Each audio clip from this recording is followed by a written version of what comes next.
How do you check for fiber coverage in your area?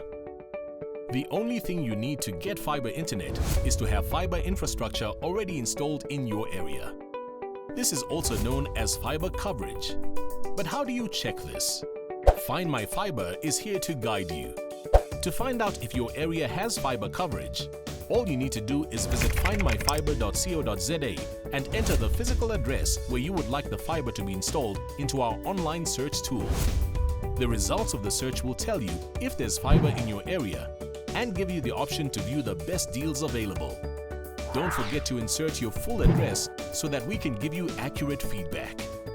If you do not have fiber in your area, don't worry, as we have another video where we guide you through our pre-order process.